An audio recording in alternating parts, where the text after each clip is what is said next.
Bueno, bienvenidos a bordo. Estamos en nuestra segunda tertulia de este año 2021. Como no podemos hacer las reuniones presenciales por las razones que todos conocemos, hemos seguido por este sistema con gran éxito el año pasado y veo que este año arrancamos con todo. En la anterior reunión hablamos de ubicarlo al amigo Alfredo Barragán para seguir con esas navegaciones épicas que hemos ya relatado algunas. Tuvimos el cruce en la Carabela Santa María el año pasado, bueno, este año tenemos una especie. Pero antes de largar, les anuncio que la próxima será el 17, ¿qué día era? El 17 de junio, que va a ser Javier Valladares, que fue segundo comandante de la fragata y su licenciado en oceanografía, va a hablar de un tema que está muy caliente en estos últimos tiempos, el Canal Magdalena y la hidrovía. Y en las parroquiales habíamos anunciado, pedido que los socios pagaran su cuota y los 12 primeros iban a ser acreedores de un llavero de la asociación. Hemos superado y han quedado gente afuera, pero bueno, han sido acreedores del llavero Ali Durán, Jorge Romano Yalur, Jorge País Allende, Guillermo Schurman, Fernando Aznar, Guillermo Ferrari, Sergio Perreta, Mirta Burgos, Juan Cruz Rueda, Luisa Míguez, Saralía Gallegos y Juan Manfredi. Nosotros vamos a ver cómo los gratificamos a los que quedaron afuera, pero será para la próxima tertulia. Me comuniqué con el comandante de la fragata y ya tienen ficha fija de partida.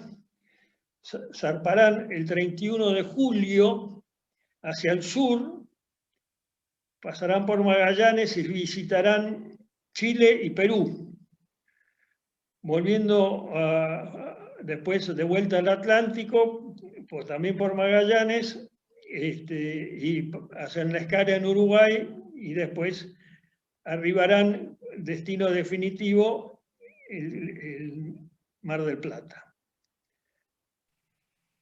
Con esto pusimos ya las parroquiales, les recordamos que quieren hacer preguntas, las vayan pasando y así se las van recibiendo. Y no se olviden que esto termina siempre con un brindis, así que vayan preparando la copa para cuando nuestro tertuliano de hoy, Alfredo Barragán, nos termine de fascinar con sus historias de esas navegaciones épicas que ha hecho. Alfredo, el micrófono es tuyo. Gracias, Juan. Muchas gracias. ¿Me escuchan bien? Sí, 5/5. Eduardo, ¿querías decir algo? No, nada, quería aclararle a todo el mundo que la idea, vamos a hacer un paneo, si bien vamos a pasar por el cruce del Atlántico y la navegación en las Antillas, vamos a hacer un paneo por todas o la mayoría de las experiencias de Alfredo. Y yo voy a ir tirando algunas preguntas. Ustedes saben que Alfredo es tímido, le cuesta hablar en público. Entonces yo le voy a tirar algunas preguntas.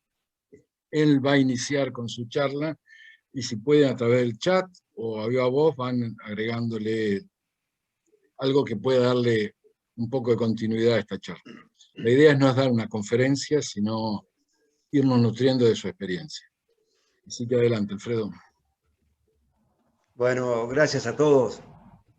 Primero por la invitación, por supuesto. Me siento muy honrado. Esto no es una frase hecha, es cierto, de estar compartiendo experiencia en este ámbito, que respeto muchísimo y aprecio muchísimo. Veo muchas caras amigas, mucha gente que quiero y admiro.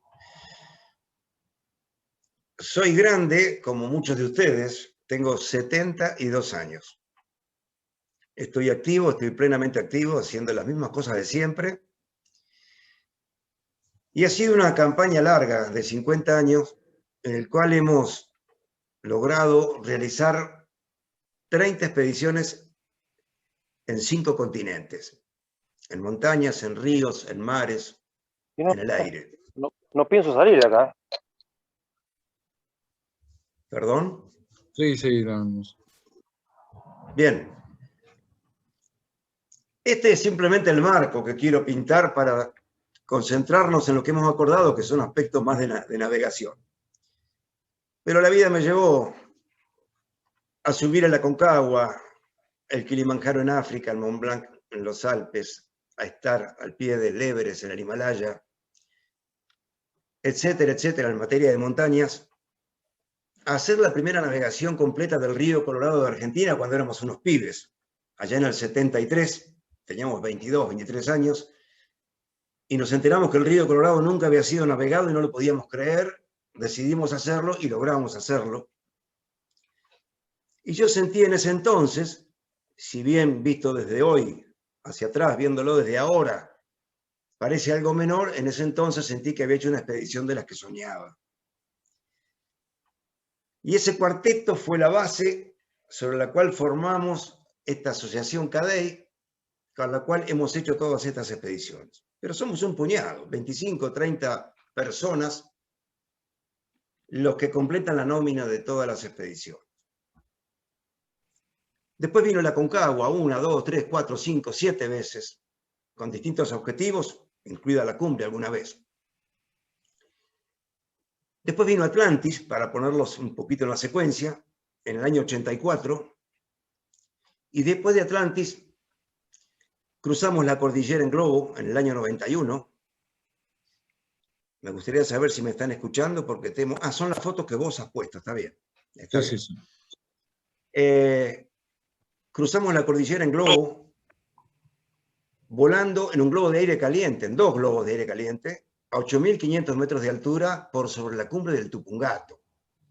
Fue una navegación aérea hermosa, muy al límite de lo imposible. A 8.500 metros en un canasto de mimbre, a 110 kilómetros por hora, con 30 bajo ceros, viendo pasar la cordillera debajo. Una situación privilegiada que logramos concretar después de 3 años y medio de elaboración, de capacitación, de estudio, de resolver la física del vuelo, que parecía imposible, pero logramos hacerlo.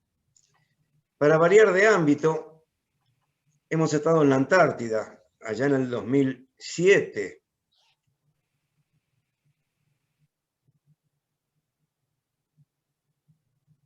Sí, Alfredo.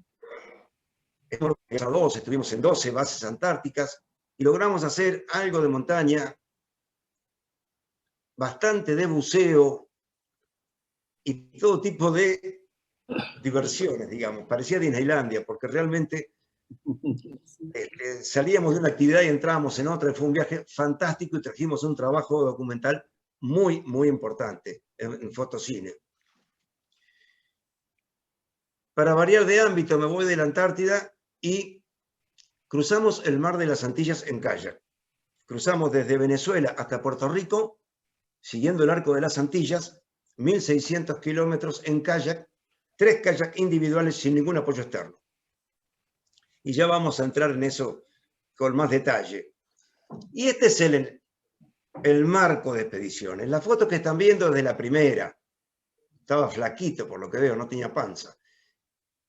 En ese tipo de embarcaciones que eran de la Armada, unos botes neumáticos que ya estaban fuera de uso en la Armada, logramos recorrer íntegramente el río Colorado, de su naciente en la cordillera, entre Mendoza y Neuquén, donde confluyen el río Grande, que viene de Malargüe, y el Barrancas, que viene de las altas cumbres, del límite con Chile, y recorrer los 1.000 y moneda kilómetros del Colorado hasta Pedro Luro.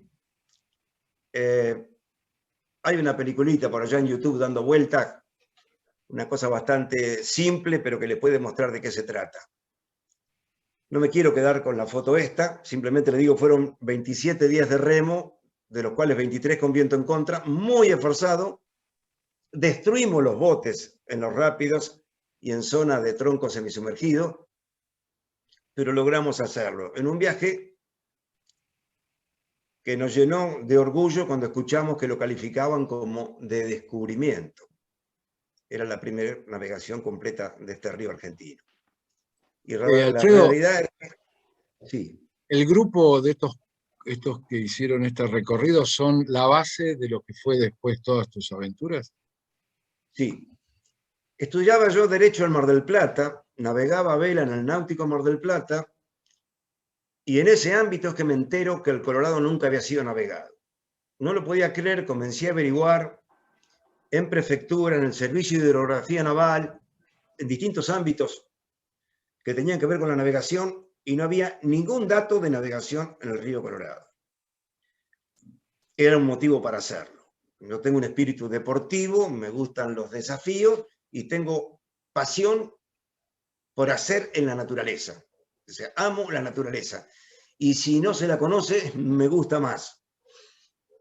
Entonces sentí que tenía un motivo para hacerlo, y con la inexperiencia de entonces, tenía 22 años, y sacrificando, vamos a decirlo entre comillas, 12, 14 meses de estudio de abogacía, no toqué un libro en ese tiempo, con el apoyo de mi padre, que lo entendió, me lo permitió y me ayudó en lo que pudo. Conseguimos el apoyo de la Armada, que puso los botes, Fuerza Aérea, que facilitó equipos de radio, la Dirección de Turismo de la provincia de Buenos Aires, que auspiciaba el tema, y logramos hacerlo. Honestamente no sé cuáles eran mis argumentos o cómo los planteé siendo un chico, pero tanto en la Armada como en Fuerza Aérea encontré un apoyo absoluto, decidido, confiaron en nosotros, y mi agradecimiento es muy importante, porque yo entiendo que en ese entonces, sin ningún tipo de antecedentes, mi propuesta era la de un chico atrevido. Pero lo hicimos. Eso fue en el año 73.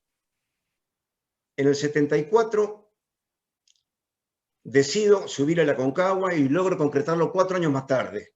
Aquí estamos en la cumbre de la Aconcagua. El Vasco Iriberri, que es el que está atrás de la cruz, que había estado en el río Colorado. Jorge Cerdá, que está al lado mío, que había sido uno de mis profesores de buceo en Mar del Plata. Y el que está agachado, que parece más chico, es un oso grandote, es Nacho Medina, un hombre de la policía de Mendoza con varias cumbres en la Aconcagua y mi maestro de montaña. En esa expedición logramos hacer, perdón, no en esta, esto no es el año 78, este es mi quinto intento de la Aconcagua cuando logro hacer cumbre. En el 78, en la primera, la expedición hace cumbre, logramos la primera transmisión de radio desde la cumbre de la Aconcagua al mundo a través de Radio Rivadavia, en un momento en que decían que no era posible, que no había un equipo de radio tan liviano como para ir a la cumbre y tan potente como para llegar al mundo. Pero lo resolvimos. Desde la cumbre se salía con un handy, que era recibido por otro handy en otro cerro que estaba allí nomás, el Cerro Catedral, que está en el cordón de al lado de la Aconcagua. Y el sonido que salía de ese handy lo tomaba el micrófono de otro equipo, un BLU, que enviaba eso directo a Mendoza, a LB10 Radio Cuyo de Mendoza, que con un contacto con la línea de Entel llegaba a Rivadavia y con Muñoz al mundo. Desde la cumbre, adelante cambio, y desde Rivadavia, adelante cambio. Fue fantástico. Y en aquella expedición logramos otra cosa. Hicimos una experiencia de fisiopatología de altura. Un médico de Dolores de aquí, que era cirujano general, muy capaz, brillante y muy atrevido. En la época anterior a la expedición, durante los entrenamientos, le pregunto qué podía hacer para mejorar el entrenamiento, y un día me dice: si yo lograra producirte una poliglobulia rápida por transfusión, andarías mejor en la altura. Las razas del altiplano o del Tíbet, que han vivido siempre en la altura, han generado una mayor cantidad de glóbulos rojos como respuesta del organismo, y el glóbulo rojo es el que transporta el oxígeno por la sangre, y de ese modo captan mejor el oxígeno y tienen mayor capacidad de trabajo en la altura. Y yo le dije: mirá, qué idea interesante, estudialo. Él, médico cirujano en Dolores, y yo que iba a ir por primera vez a una montaña. Meses más tarde me dice, estoy convencido, esto tiene que andar.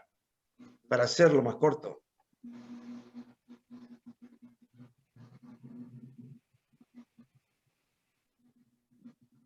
Hola.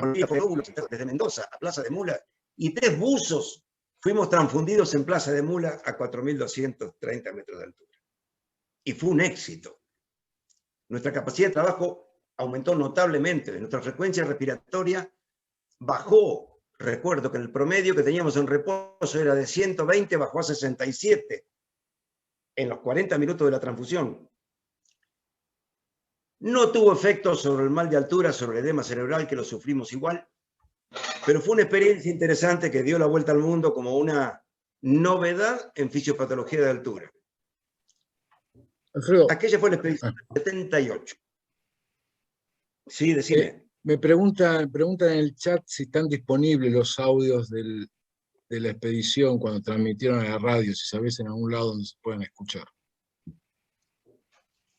Sí lo tengo. Es muy breve, dura 2 minutos. Hablan desde la cumbre Luis Alberto Parra e Ignacio Medina, que es el grandote que está más agachado en la foto que están viendo. Sí. Son los 2 hombres de la expedición que hacen cumbre. Ellos transmiten desde la cumbre. Está ese video. Lo tengo. Pero además sé que está en YouTube en alguna parte. Si ponen Comunicación de la Concagua, Expedición del CADEI 78, lo van a encontrar. Pero bueno, Disculpame, de modo que Alfredo, siempre fuimos... Perdóname que te interrumpa, pero quería hacerte una pregunta. ¿Ese sistema de la transfusión sigue existiendo, se sigue haciendo o por algún motivo no sé? Porque nunca escuché hablar de eso. Bueno, te cuento. En aquel entonces fue una novedad. Aclaro que Charlie es contador. En congresos, fue tratado en congresos internacionales como una novedad. Yo no tenía ningún mérito, yo fui conejito de India. Yo puse el brazo para recibir sangre de un sachet que estaba colgando con un clavo en el refugio de Plaza de Mula. Y chorreaba un poco a la cacerola en la cual comíamos, que estaba al lado. Hay fotos que son hasta cómicas. No tuve mérito, por eso puedo decir lo que fue extraordinario la experiencia. Tiempo más tarde, esto llegó a usarse hasta como doping. En los Juegos Olímpicos o en los Juegos de altura, equipos que iban a competir a la altura, a México o a La Paz, se sacaban sangre meses antes, el organismo los repone, llegaban con su sangre completa, digamos, a la prueba, pero un día antes de la prueba, se transfundían, se inyectaban sus propios glóbulos que se habían sacado antes, con lo cual se producían una poliglobulia como si hubiesen tenido una etapa de aclimatación de años, lo cual era evidentemente antideportivo. Costó mucho detectarlo, pero hoy se lo detecta, está absolutamente prohibido, por supuesto. No era ese el objetivo de nuestra prueba. Nuestra prueba era poder mejorar la capacidad de trabajo en forma rápida, inmediata, para alguien que tuviera ir a la altura a hacer algo deportivo, científico, técnico, etc. No estábamos hablando en el plano deportivo de la competencia, ¿no? Eso es lo que sé al respecto. No soy el médico de la cuestión, pero hay un trabajito publicado por Uliana que se lo podría hacer llegar. Gracias, Alfredo. Para los que preguntaron eso, en el chat un par de participantes han colocado el link de YouTube donde está la comunicación aquella famosa. Así que si quieren copiar y pegarlo, los que estén interesados lo pueden copiar y pegar. Bueno, pasamos a otra aventura.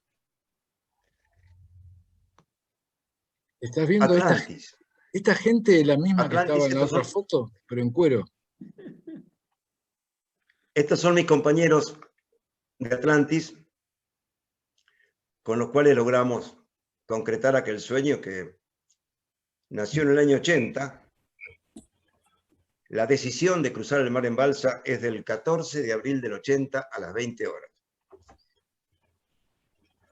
Habían pasado... Qué precisión. Se les corta. Pasado 2 años de la conquista, otro tema y me quedaba demasiado quietos. Y no sabía el lío que armó. Fue una chispa en un charco de nafta. Ese era yo. Y decidí concretar aquel viejo sueño. Siempre creí que los mares en la antigüedad no fueron barreras sino vías de comunicación. Me enrolo en la posición de Heyerdahl, aquel de la Kon-Tiki. Sabía de la existencia de balsas del tipo de la Kon-Tiki, pero en África noroccidental, la costa noroeste de África. Como en Australia, como en la costa de Perú y Ecuador, la balsa existió en la antigüedad en todas las culturas que tuviesen el agua cerca. Y es bastante natural entender cómo se llegó a la construcción de la balsa. Lo que llama la atención es el parecido de las balsas de las distintas culturas, lo cual a mí me indica una vinculación, no creo que sea casual. Con ese antecedente,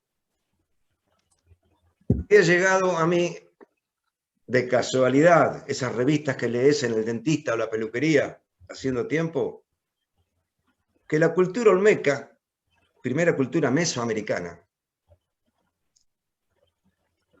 tenía una escultura importante, pero se destacaba en su escultura 15 cabezas colosales, 5 esculturas mucho más grandes que todas las demás. De 20 toneladas de peso, de casi 3 metros de altura, que eran 15 cabezas, 15 retratos de 15 individuos distintos. No tenían la Instamatic y los retrataron en basalto, en grandes esculturas, lo cual habla de la importancia especial que le dieron a esos aparecidos en almadías, en balsas. Cuando me entero de la presencia de africanos en América, comienzo a curiosear. Recuerden que no había internet, no había dónde buscar, había que viajar, ponerle la cola a una silla en una biblioteca y entrar a buscar libros. Y comencé a curiosear, porque no soy un historiador, soy un curioso nomás. Un poco más de la cultura olmeca. Y encuentro información de que los principales antropólogos, Melgar, De la Fuente, etc., aceptaban que tenían rasgos negroides africanos, pero negaban cualquier posibilidad de migración transoceánica. Y buscaban explicaciones por el lado de Bering, lo cual no coincidía en el tiempo. Se le erraba por miles de años. Y no me cerraba, no me convencía. Entonces vuelvo a preguntarme el tiempo en que aparecen las cabezas colosales y son de hace 3.500 años, el esplendor de la cultura olmeca. Entonces, inmediatamente cuando tuve ese dato, digo, ¿y de cuándo es la balsa africana? Y entro a buscar información de la balsa africana y es ubicada 1.500 años antes de Cristo. Es facilísima la cuenta. Más 2.000 de Cristo para acá, 3.500 años atrás. Coincidía en el tiempo. Entonces me explotó en la cabeza estos dos datos simultáneos en la historia de la humanidad, uno en África y otro en América. Y mi pregunta fue, ¿qué hay entre medio? Y fui al sistema del Atlántico Norte, fui a las Pilot Chart y otras. Y me encuentro una cinta transportadora que une aquel punto de África con América. Si ven el mapa que está a mis espaldas, ustedes pueden ver que tenemos aquí en África la zona en que se ubican las balsas, y no se ve mi dedo, ¿no? Creo que no. Acá.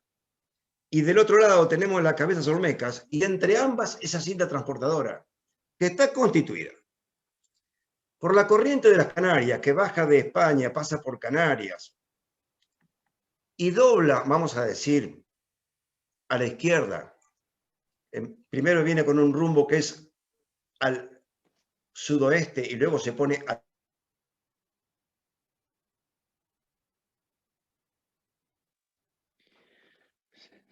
oeste, como corriente de Venezuela, sube como corriente del Golfo, frente a México, y pasa por abajo de la península de la Florida, para volver muy al Atlántico Norte, de regreso a Europa.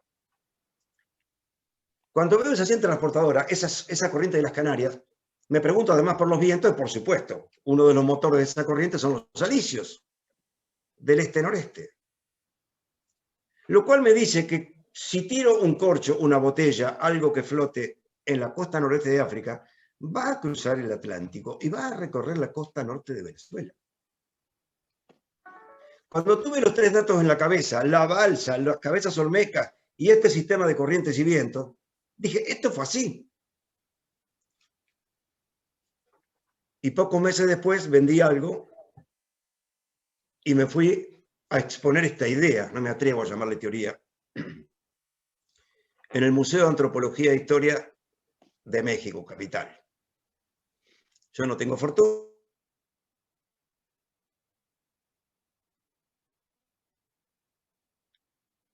Para ese... Me recibieron autoridades y asesores del Museo de Antropología, me escucharon y no creyeron que fuera factible. Pero les cuento la verdad, era no porque no, era un no sistemático. No porque esos troncos chupan agua y su balsa se va a hundir, no porque las cuerdas vegetales se pudren y se le va a desarmar la balsa, no porque el tiburón se los va a comer, no porque la convivencia se van a matar entre ustedes. Y hoy estamos reunidos aquí gente que no somos de mar y sabemos que está magnificado el tema de la convivencia, que está magnificado el tema del tiburón, que la madera esta flota durante años como muelle flotante en diversas partes del mundo, es la Ochroma piramidale o madera balsa, que existe en varios continentes, y que las cuerdas vegetales se usaron 15.000 años antes que nosotros, y los colones y los magallanes y los vikingos y los chinos navegaron con cuerdas vegetales y no se les desparramaba el barco. ¿Por qué se iban a podrir las mías en 2 o 3 meses? Llegó un momento en esa reunión que yo insistía y opinaban y que ya se enojaban con mi insistencia y ya discutían entre ellos y respiré hondo, me tiré para atrás y dije, no hablo más. A mí no me creen. Voy a hacer una balsa, la balsa va a cruzar y le van a tener que creer. Volví a la Argentina, me reuní con el grupo de Mar del Plata, yo ya había terminado mis estudios de Derecho, ya estaba como abogado en Dolores, pero seguía y sigo totalmente vinculado a Mar del Plata y al grupo que armamos allá. Y les dije, más convencido que nunca vengo, vamos adelante, vamos a cruzar el mar en una balsa de troncos y vamos a demostrar que es factible.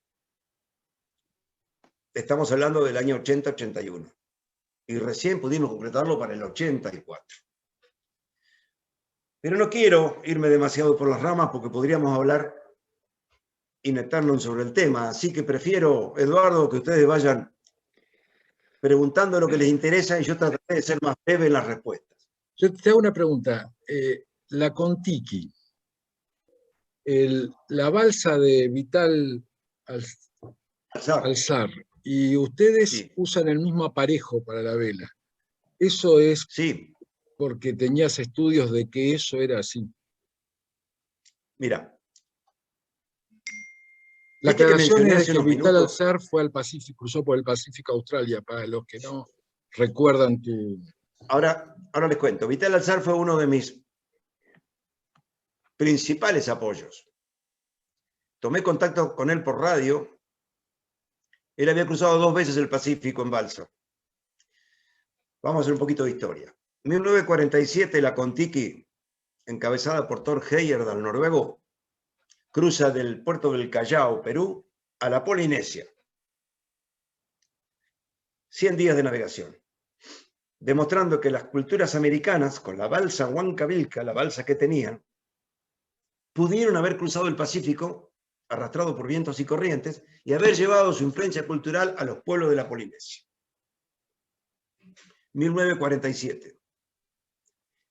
En el 69-70, Vital Alzar, santanderino español, radicado en Acapulco, México,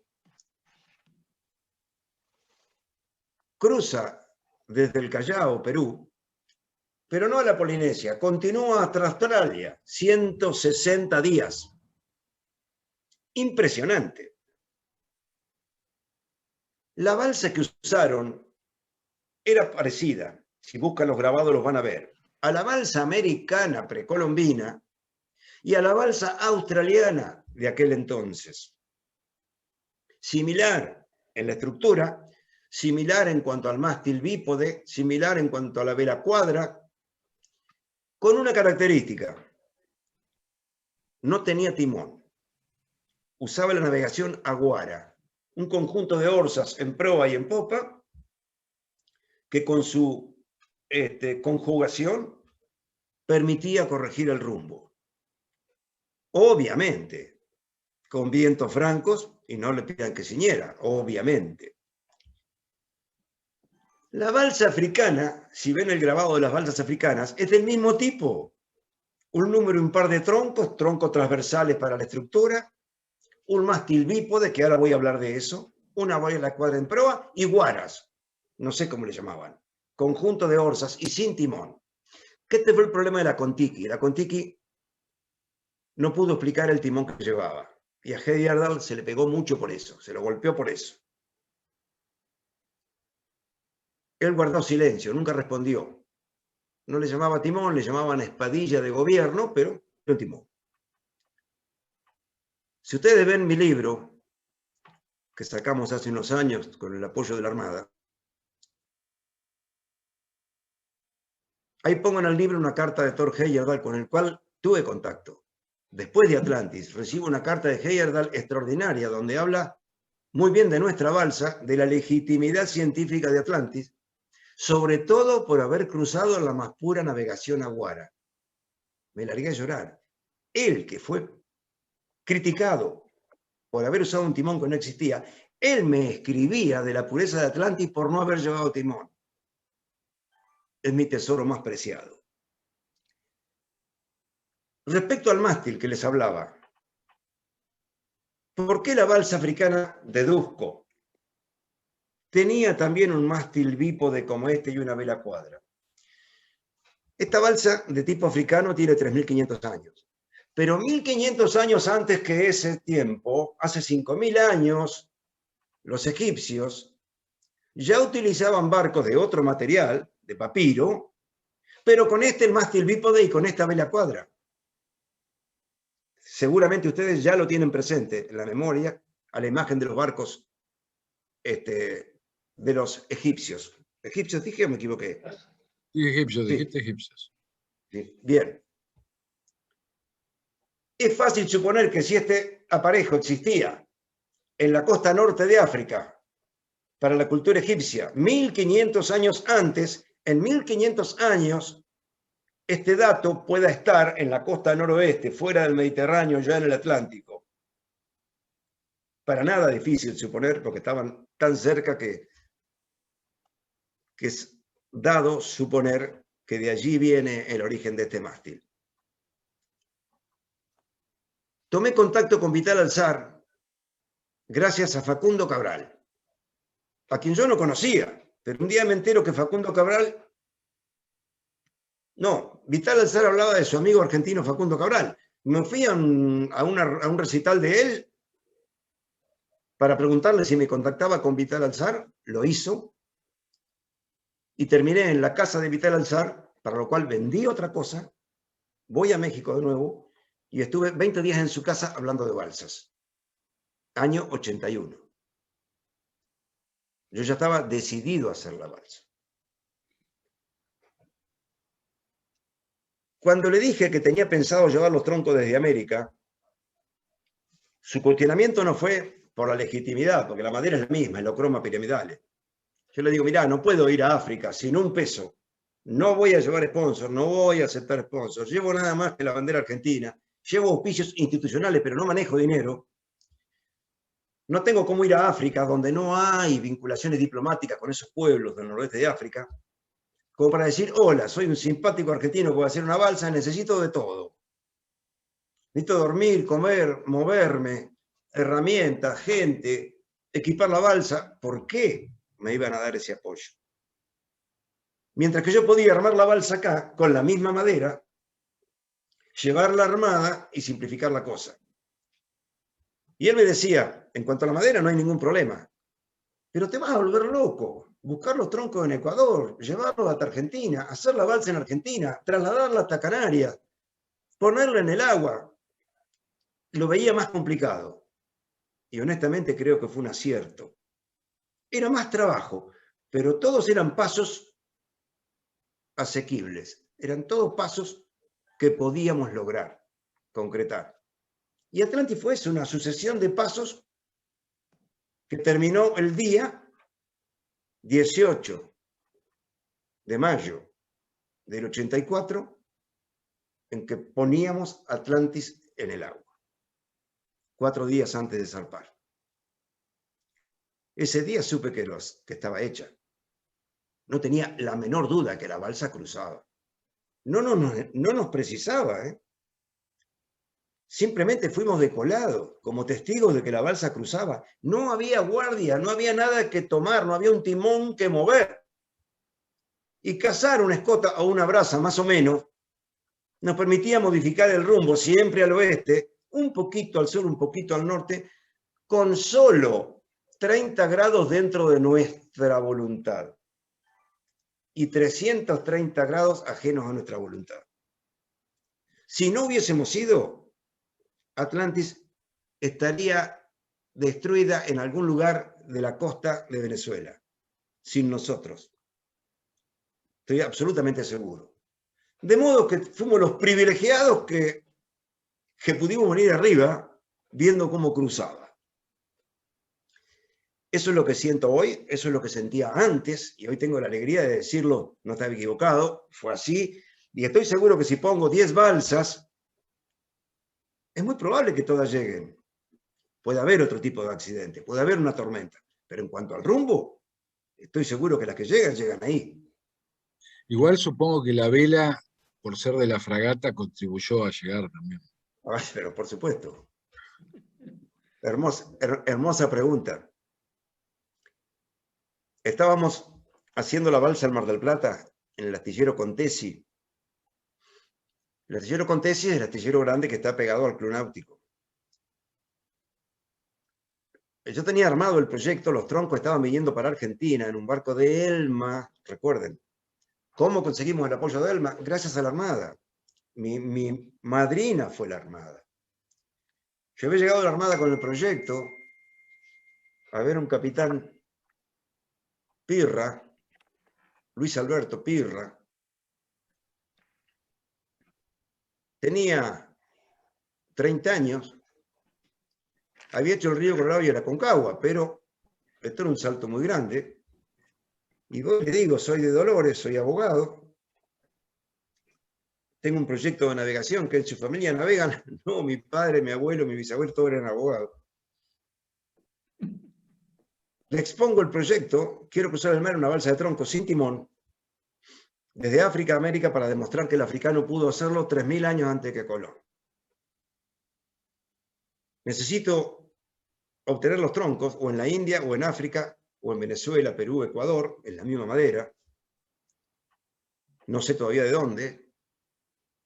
No tengo un peso, no voy a llevar sponsor.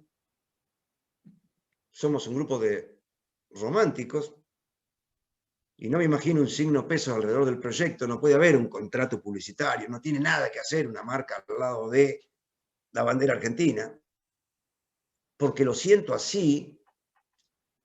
Me dice, ¿qué es alguna cuestión ideológica? En absoluto. Soy un hombre del capitalismo. He sido abogado de empresa. Hoy les digo. Me jubilé después de ser 40 años abogado de empresa. No tengo ningún problema con el capital, ni con la publicidad. Me encantaría tener una agencia de publicidad. Y no sería manco a la hora de pensarlas.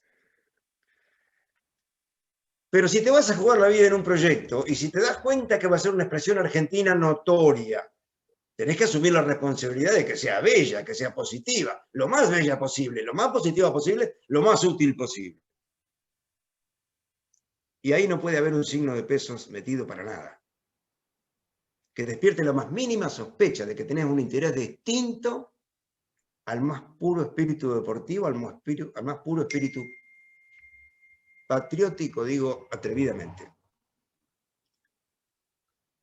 Y me miró y me dijo, bueno, no siga. Yo he hablado 10 minutos y Pirra me dice, no siga. Tiene el apoyo de la Armada. ¿Por dónde empezamos? Yo les cuento a ustedes, amigos. Hoy les dije mi sorpresa cuando en el Río Colorado, con 22 años, me daban los apoyos que pedía. Las más importantes instituciones del país. Cuando en el Aconcagua pasó lo mismo y acá pasó lo mismo. Yo agradezco al cielo.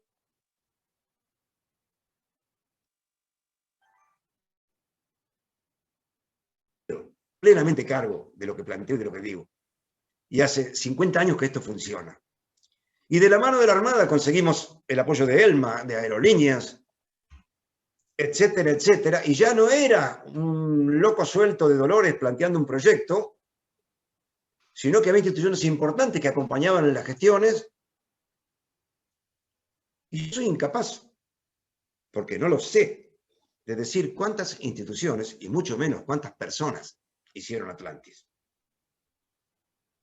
Todo el mundo se subía a este sueño.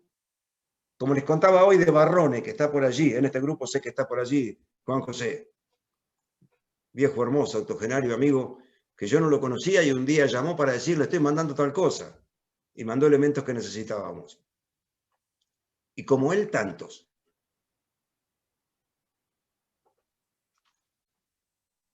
Estamos hablando de aspectos que tienen que ver con la concepción, en alguna medida con el fundamento técnico de Atlantis,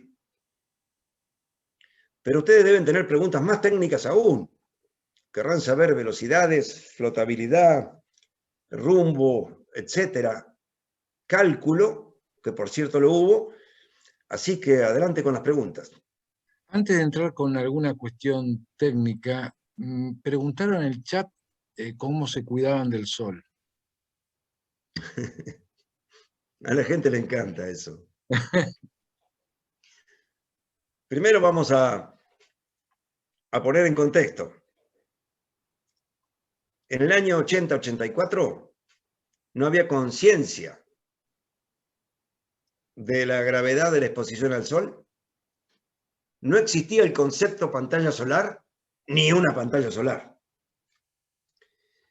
Pero los médicos de Dolores, amigos, aquel doctor Uliana, mi hermano Federico, que eran los médicos más allegados a nosotros, que nos asesoraban, decían, guarda con el sol, van a estar muy expuestos, pueden tener problemas.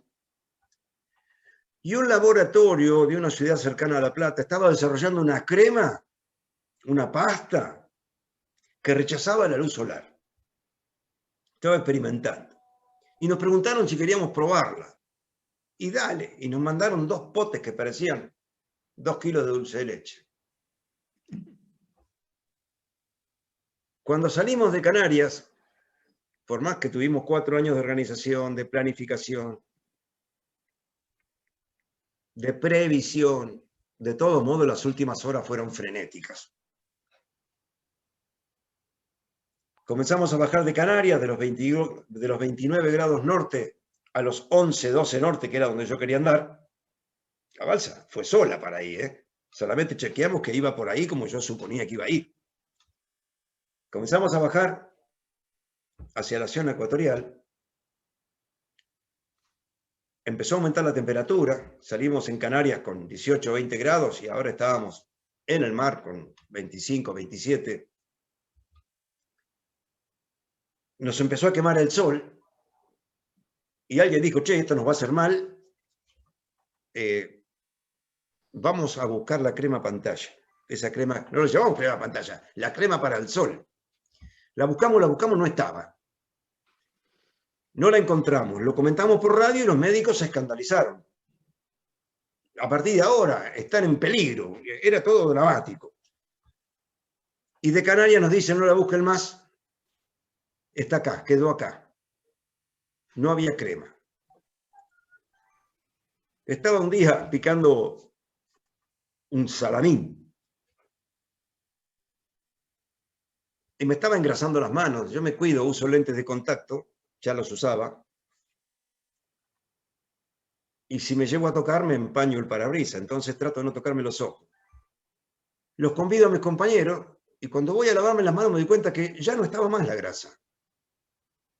Y digo, la chupó, no está más. Entonces tomé un poquito de lo que quedaba me puse en la mano y desapareció. Entonces me puse por todos lados, me puse por los hombros, me puse en los pómulos, en el cuello, en los muslos que estaban muy quemados. Voy y le digo al Vasco, Vasco, mirá, me puse una crema pantalla. Y me toma el olor y me dice, ¿pero qué te pusiste, animal? Tenés un olor a chancho. Me dice, bueno. Teníamos 12 de esos chorizos envueltos en una funda de papel de aluminio. Le sacamos la grasa esa, eran chorizos sin piel, le sacamos esa grasa blanca a los 12, la metimos en un recipiente y nos humectamos durante una semana, 10 días. No voy a decir que nos protegimos, pero nos humectamos durante una semana, 10 días con esa grasa de chancho, como dice la gente. La gente se acuerda de eso. Un dato simpático simplemente. Les estaba hablando de que bajábamos hasta cerca del Ecuador. La balsa funcionaba, la balsa se mostraba estable. La velocidad que teníamos era de 3 nudos, hacíamos unas 70 millas por día, de los cuales teníamos menos de un nudo de corriente y el resto era efecto del viento. La vela, la superestructura, el viento. Hicimos pruebas de maniobras moviendo las orzas, no logramos apartarnos más de 15 grados de la dirección del viento. Por eso les digo que teníamos 30 grados nuestros. De la dirección del viento lográbamos irnos 15 acá o 15 acá. Después sí, lográbamos atravesar la balsa, pero se iba absolutamente de ronza. El rumbo que veíamos en la estela seguía siendo de solo 15 grados apartado del viento. De modo que no teníamos, quedó claro que no teníamos maniobra. Fueron 2 o 3 días de pruebas con las orzas, no funcionaban. Levantamos las de proa, dejamos 4 orzas en popa para frenar la popa nada más. Y se acabó la prueba de maniobra. Andá sola, que vamos arriba tuyo. Eso en cuanto al rumbo. Adelante. Tengo unas preguntas que por ahí se pueden concatenar, que era, una, si en algún momento dudaron de la resistencia de la balsa. ¿Cómo? ¿Cuál es? Se aplica la vacuna, se recomiendan 2 o 3. A ver si me disculpan un poquito. Modifiquemos el arribo de la fragata Libertad en cuanto al cuerpo, de todo esto. Vos no podés apagar los micrófonos de todo, ¿no? Sí, están apagados, están apagando. Pero ese en particular era conocida. Me habían preguntado por las velas de la Libertad. No, eso ya lo comentaste, ¿no? Ah, está bien, bien, claro, tenés razón. Me fui al diablo, no lo conté. Sí, tenés razón, dale. Me fui por las olas, no por la rama. Estábamos en Contesi haciendo la balsa y había llegado el momento de tener una vela. Yo tenía la idea, la forma es bastante simple, es trapezoidal. Tenía 5 metros, 6,50 de caída y tenía 6 metros y pico en la base. No teníamos la tela, ni decidida cuál iba a ser la tela. Y en ese momento llega a Mar del Plata la fragata Libertad, con sus velas blancas impecables. La vimos entrar, la vimos llegar. Y la gente de la fragata vino a conocer esta balsa. En la Armada se comentaba que había un proyecto que decía así, que la Armada lo apoyaba. Bueno, se acercaron algunos oficiales de la fragata y pregunta va, pregunta viene, y charla va, charla viene. Le comentamos qué linda la fragata con su vela blanca y me dice, sí, son nuevas. Las que teníamos eran verdes, pero estaban con muchas millas encima, algunas ya no estaban bien, así que tenemos velas nuevas. Se va esta gente y a alguien del grupo nuestro le asalta la pregunta, che, ¿y las velas viejas de la Libertad dónde están? Y comenzaron las averiguaciones. Y las velas estaban en un contenedor desechadas, ya para destruirse. Y la Armada nos donó 11 velas, algunas cuchillas y otras, 11 velas en estado más o menos, con algunas partes sanas y otras no tanto, y cortamos las partes sanas y con las partes sanas nos hicimos las velas con la máquina de coser el balneario Mariano, el Mar del Plata. Con una relinga, con el mismo cabo que usamos para toda la balsa. Hicimos una vela principal, una vela de repuesto y una de fortuna que medía 2×3, que no hubo necesidad de usarla. Y las velas de la Libertad nos llevaron al otro lado. Me han dicho algunos amigos de la Armada que seguramente eran de un algodón chaqueño, así le llamaban. Así le llamaban. Por ahí está Héctor Tebaldi y otros que han estado a bordo de la fragata, capaz que nos pueden orientar al respecto.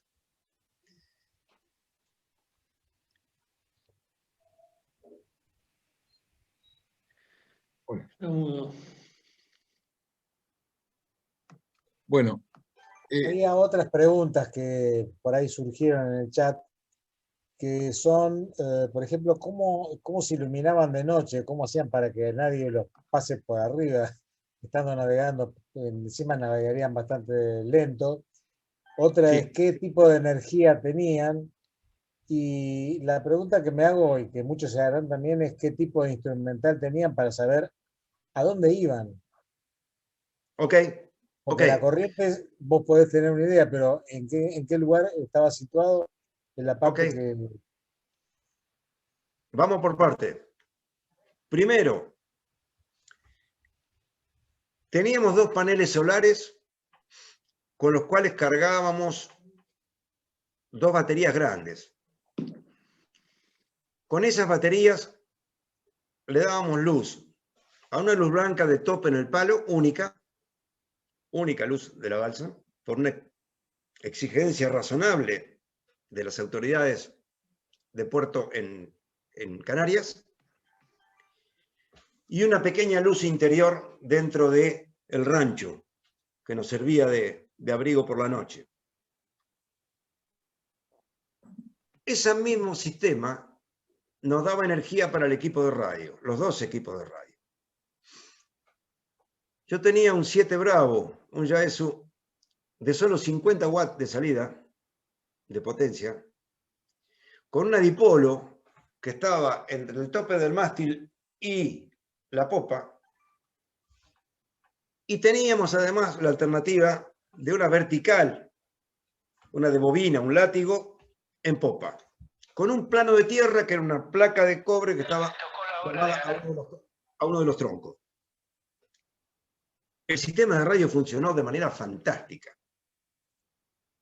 Hablábamos como ahora, funcionaba como ahora, va y viene sin problema. Teníamos un plano de tierra extraordinario, el mar. Nos comunicábamos en 14.160, la banda de 20 metros, o en la banda de 15 metros, y a la hora determinada, que eran las 15 horas de Greenwich, o la Argentina o la Atlantis, era así, y así era el diálogo, extraordinario. Eso en cuanto al HF. Y en VHF teníamos un VHF de uno de los Fortuna, que nos fue facilitado por la Armada en préstamo, para tener comunicaciones con el barco que tuviéramos a la vista. Claro está. El tema es que nosotros vimos, de acuerdo a lo previsto, muy poco barco. Vimos un carguero al tercer día de navegación, el 25 de mayo, el día de esa foto que vieron recién, estamos izando la bandera, cantando Aurora. Nos cruzamos con el Saxon Star, un carguero alemán, que se cruzó con nosotros, que preguntó qué nos había pasado, si habíamos naufragado, qué había sido de nuestro barco. No, vamos a América, pero ustedes están locos, no entendían nada. Alemán. Y no vimos nada más hasta el día 50. Ya dentro del Caribe, después de las Antillas, cuando encontramos un carguero que nos ratifica nuestra posición. Nuestra navegación era astronómica. Yo soy piloto de yate y Daniel Sánchez Magariños también era piloto de yate. Y Daniel tenía más experiencia que yo en navegación astronómica convencional, de sextante, almanaque, cronómetro y cálculo. De modo que él fue el hombre encomendado en hacer los cálculos de posición. Él era mi GPS, él me decía, nuestra posición a tal hora, tal. De ahí en más, la decisión la tomaba el capitán, por ese dato. Y siempre supimos dónde estábamos. Nos hicimos amigos de Acali, de Achernar y de otras islas que teníamos como compañía todas las noches. El tema es que llegando a las Antillas, nos encontramos con un sistema con mucha nubosidad en superficie, día y noche, no podíamos medir la altura de los astros y no veíamos las estrellas. De modo que en los últimos días dejamos de poder saber exactamente dónde estábamos y era pura estima. Estimábamos nuestro rumbo, estimábamos nuestra velocidad, estimábamos nuestra posición. Cuando yo creía estar arriba de Trinidad y Tobago, desesperadamente mirábamos a babor, teníamos un hombre en el palo mirando permanentemente y no vimos Trinidad y Tobago. Un día después les digo, ahora estamos al sur de Grenada. Entonces un hombre arriba del palo haciendo guardia, mirando a estribor a ver si veíamos Grenada. No vimos Grenada y nos llenamos de preguntas. Hace 50 días que venimos acumulando cálculos y suposiciones. ¿Estamos donde estamos o estamos en cualquier parte? Confiábamos en nuestra navegación astronómica, pero la ratificación no estaba. Y apareció un pesquero, el Maratún. Apareció un pesquero azul, lo llamamos por VHF, y nos contesta, ¿quiénes son ustedes? Dice, ¿son la balsa que salió de África? Así nos preguntó. Y nos dimos cuenta que nos estaban esperando, que esto era público, que había tomado estado público. Le decimos que sí, me dice, ¿qué necesitan? Que nos confirmen nuestra posición. Un silencio, está en la película, si la ven. Gracias a Dios se filmó todo, ¿no? Está filmado en su momento esto. Esa película está en el libro, si pregunta dónde la puedo ver, está en el libro. Está en alta definición ahora y es un momento bellísimo. El Vasco y yo frente al equipo con el ruido ahí de estática y demás. Y este que nos dice esperen un momento y de pronto nos responde. Y me dice, correcto, chicos. Están a 10 millas de las Islas Testigos. Bienvenidos a América. Un momento mágico, mágico. Le agradecimos, cortamos con ellos. Nos tiramos al agua. Había muy poco viento. A bordo quedó solamente el Chango Arrieta, que era el que no sabía nadar. Un momento de una emoción embriagadora, realmente. Así que ahí a tomar la radio de nuestras frecuencias habituales y confirmarle a los nuestros de que estábamos en América, que estábamos a 10 millas de la isla Testigo y con el rumbo perfecto. Íbamos a acercarnos a la costa norte, íbamos bajando para acercarnos a la costa norte de Venezuela, la cual íbamos a recorrer porque nuestro objetivo era La Guaira. Y en La Guaira había toda una expectativa. Estaban los nuestros, la Embajada Argentina había movido mucho y estaba toda la prensa internacional, autoridades nacionales de más alto nivel. Había una expectativa importante y tuve un planteo de parte de mis compañeros, no voy a decir un motín. 2 días antes se me acercan, yo veía que cuchillaban entre ellos, se me acercan y me dice... No me decían capitán, obviamente, me decían Alfredo, tenemos que plantearte algo. ¿Qué pasa? No queremos llegar. ¿Cómo que no querés llegar? Digo, están todos locos. Estamos a 2 días de alcanzar la meta soñada. Alfredo, se acaba. Ese es nuestro estado a bordo. Estamos tan plenamente integrados y funcionando y felices con el mar, con la balsa, con todo, que no querían llegar. Alfredo, tenemos comida, tenemos agua, la balsa aguanta, sigamos hasta Yucatán.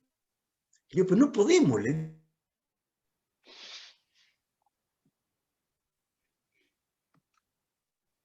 digo, no es en España, que mi destino era el puerto de La Guaira.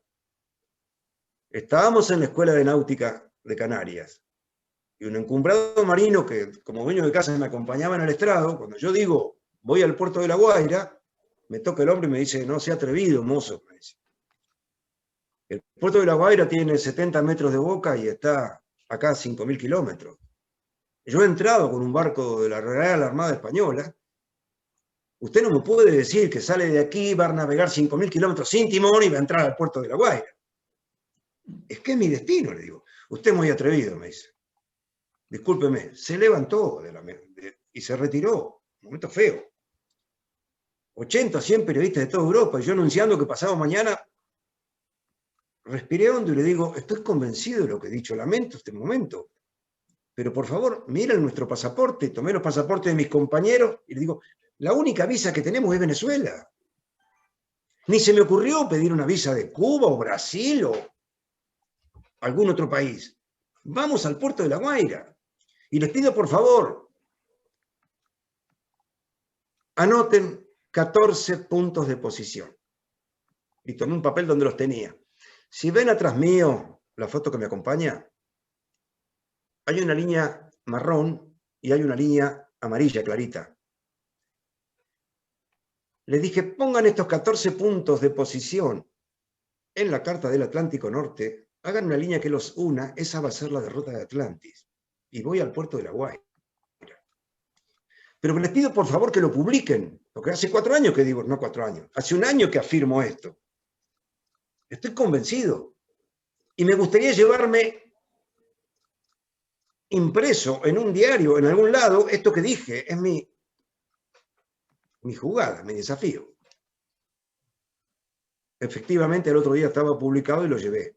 El mapa que ven atrás está en el libro, es una infografía, donde está el amarillo la línea que yo avisé que íbamos a hacer, y el marrón la que hicimos. Nunca estuvimos a más de 35 millas de la ruta planeada, y bajamos la vela de la balsa a 80 o 100 metros de la boca del puerto de La Guaira. Y ahí nos recibimos de navegantes. Fue un momento, desde todo punto de vista, pero también desde el punto de vista de la satisfacción del navegante, un momento extraordinario. Ahí bajamos la vela, tomamos el remolque de una lancha de la Capitanía de Puerto que nos remolcó para entrar al puerto y terminaba Atlantis. Habíamos pasado por muchas cosas. Ahí están viendo, esa tormenta duró 4 días. Llegamos a tener momentos con olas de 8 o 9 metros. Teníamos 80, 90 kilómetros de viento, en la misma dirección de siempre. ¿Dudaste de la Aumentaron- resistencia de la balsa? ¿Perdón? ¿Dudaste de la resistencia de la balsa? Es una de las Sí, preguntas sí. del chat. Sí. Crujía toda. Toda atada con cuerdas. No usamos un clavo de media pulgada en la construcción. Nada metálico, todo unida con cuerdas vegetales. 6,5 kilómetros de cuerda, entre cuerdas de 1/8, de media, de 3/4, de pulgada y pulgada y cuarto. De cabulla. Y se movía y crujía, la movía el viento. Y miramos para atrás y venía una ola de 8 o 9 metros y estábamos en el seno. ¿Y por qué digo 8 o 9 metros? Porque yo me subía en el mástil a la caña de los 8 metros, me sentaba en esa caña, me prendía la pipa, y cuando estaba en el seno perdía de vista el horizonte. Entonces nadie me contó de los 8 o 9 metros, los tenía. Yo estaba a los 8, más 1 estaba a los 9, y perdía de vista el horizonte por bastante. Y cuando la veías venir, dice, nos aplasta, pero no. Ustedes saben que en el mar esa ola no está abierta, es una onda de esa altura que tiene rota la cresta. Esa cresta era la que nos pegaba en la popa, en la caseta, molestaba, pero no produjo daños. No produjo, y cuando vimos que no se inmutaba la balsa, continuamos haciendo vida normal los otros 3 días de tormenta. Así como Alfredo, el auditorio no se mueve. Vos me pediste hacer un recorrido por todo, por lo cual tendríamos como que ir pasando. Te hago una pregunta que está en el chat, pero que creo que en México, ¿volviste a México con tu teoría de los Olmeca? Sí. ¿Y se verificó o...? Te lo cuento, fue muy simpático. Sí, efectivamente, Atlantis convenció. Produjo una bisagra en la creencia general. Las escuelas científicas importantes de Naciones Unidas, el Departamento de Estudios Históricos Africanos de Naciones Unidas, el SICOM de México, etcétera, y podría seguir nombrando, aceptaron a partir de entonces la factibilidad de la migración africana precolombina. Lo cual es para decir, estaría cumplida desde el punto de vista de la demostración. Después de Atlantis volví a México. Ya ahora, más acompañado, Cancillería, gestiones de la Armada, qué sé yo, llego a México y Cancillería consiguió un permiso especial en el departamento en la Dirección Nacional de Historia y Antropología, para que yo pudiera filmar en los museos, con luz artificial, fuera de hora, todo lo que no se puede, estaba autorizado. No, está bien, me parece razonable. Entonces volví al Museo de Antropología, donde hay 2 cabezas olmecas, las que yo había visto antes, pero decidí, ¿por qué volví a México? Porque tenía que filmar lo que no había filmado. Cuando yo fui a México al principio ni cámara tenía, ni un rollo tenía. Andaba investigando, andaba averiguando, pero después me di cuenta que eso era parte de la película y había que filmarlo. Entonces fue recreado después. Y me voy a Tabasco, para el lado de Yucatán, Villahermosa, a un museo donde hay otras cabezas olmecas. Y con el permiso de la dirección en la mano, me voy a ver al director para decirle, mire, voy a filmar acá adentro, tengo este permiso de la autoridad nacional. Y este hombre sonreía. Yo le pedí permiso para filmar. Había ido con el vasco y el vasco filmaba. Yo le contaba, mire, somos argentinos, hicimos una balsa, cruzamos el mar. Me dice, pare, Vargas, no siga, me dice. Abrió un cajón y sacó una pila así de carpetas. Todo el trabajo sobre la expedición atlántica. Usted nos obligó a replantearnos el origen de las influencias culturales que recibiera la América. Usted no me recuerda, dice. Yo estaba en el Museo de Antropología cuando nos reímos de usted. El licenciado Julio César Javier Quero. Y allí me firmó un folleto diciendo algo parecido a esto, y yo temblaba de escucharlo. Estuvo muy noble. Por supuesto que entiendo a los que no creían, ¿eh? Era mucho más razonable y mucho más fácil no creer que creer antes del cruce. Pero eso cambió. Sí, sí.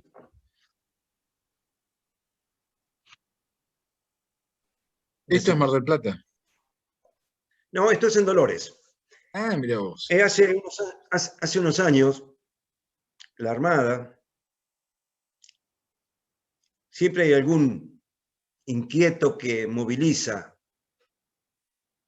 Y tenemos con ustedes un amigo en común, que es el capitán Carlos Suárez, un gran amigo, que movilizó gente en la Armada, y la Armada decidió hacer construir estas dos piezas para hacer un monumento a Atlantis, un en Dolores y uno en Mar del Plata. Entonces se hizo un acuerdo con los municipios se ocupaban de el ámbito físico, la plaza, qué sé yo, y la Armada aportaba los monumentos. Este está frente a Dolores, en la ruta 63 y avenida Esteban Facio, una de las principales entradas de Dolores. Ruta 63, ustedes llegan a Dolores y se divide, el 40% sigue por la 2, rumbo a Mar del Plata, y el 60% dobla a la izquierda por la 63. Apenas dobla ahí, a 1 kilómetro, está este monumento. Y el otro está en Cabo Corrientes, el Mar del Plata. Un lugar increíble, con el mar atrás, con el Mar del Plata detrás, según desde donde lo mires. creo que hace como unos 7, 8 años que se hicieron y se emplazaron, y la Armada cada 5 años, junto con los municipios, hace unos actos de recordatorio, tanto en Dolores como en Mar del Plata, lo cual nos honra notablemente. Yo estoy absolutamente seguro que Atlantis no hubiera existido sin la Armada. La confianza de la Armada, primero en la persona de aquel capitán Pirra, y luego con el resto de las autoridades de la Armada, fue determinante. No hubiera existido Atlantis sin la Armada.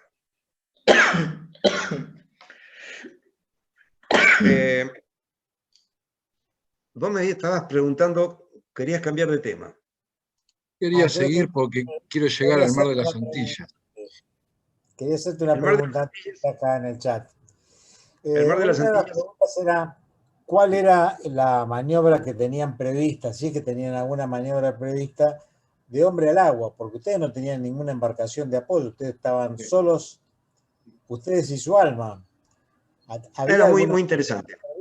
Sí, había algo. Caerse estaba dentro de las posibilidades. Tantos días allí, era bastante factible que alguno se cayera. La balsa no podía frenar, virar, volver, anclar. El fondo estaba a 4.500 metros. Era absolutamente imposible. Calculamos qué pasaba si bajábamos la vela, cuánto se frenaba. Bajar la vela, cuando el cabo ese se había transformado en un caño de hidrobrón, pasando por su aparejo. Tal es así que el día que la tormenta rompió el puño de la vela, me tuve que subir y cortarla con una navaja, porque no había cómo bajarla. No era rápido, la balsa se hubiera retirado del hombre al agua muchas docenas de metros, y experimentamos luego, con muy buenos nadadores como el Vasco y Horacio, ambos en ese momento eran campeones argentinos de caza submarina, que un hombre nadando podía alcanzar la balsa en un primer sprint de 10 metros, 15 metros.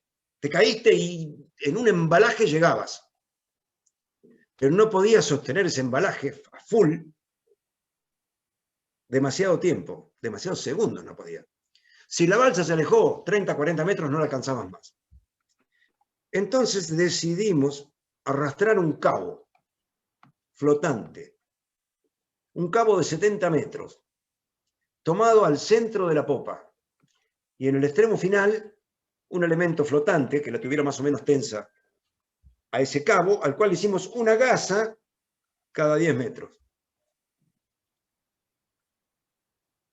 Era el cabo de vida. Viajó ahí, con esa función. Si alguien se caía al agua, tenía 55 segundos para tomarse el cabo. Esos 70 metros pasaban en 55 segundos. Nuestra velocidad era de 3 nudos, pero medio nudo correspondía a la corriente.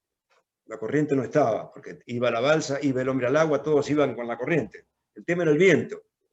Hablemos de 2 nudos y medio. Hagan la cuenta, van a ver que son 55 segundos que tardaba en pasar.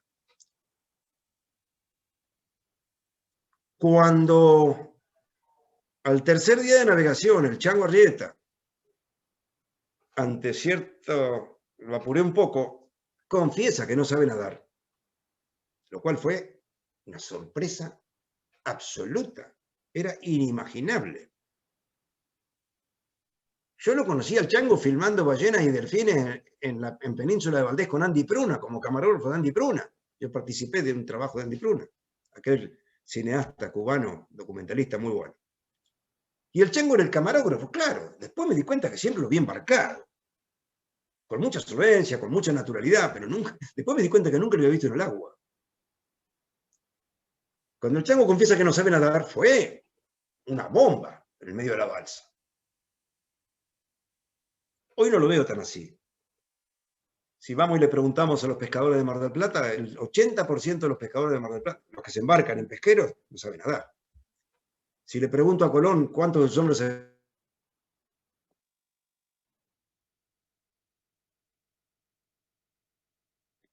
sabían nadar, pero en ese momento fue un impacto tremendo. Yo creía que había elegido 4 hombres autosuficientes, que cualquiera de los 5 salvaba a los otros 4, y ahora teníamos un tipo que había que cuidarlo. Y se generó un temor a bordo que llevó a que yo recibiese el planteo de que tenía que poner más cabo.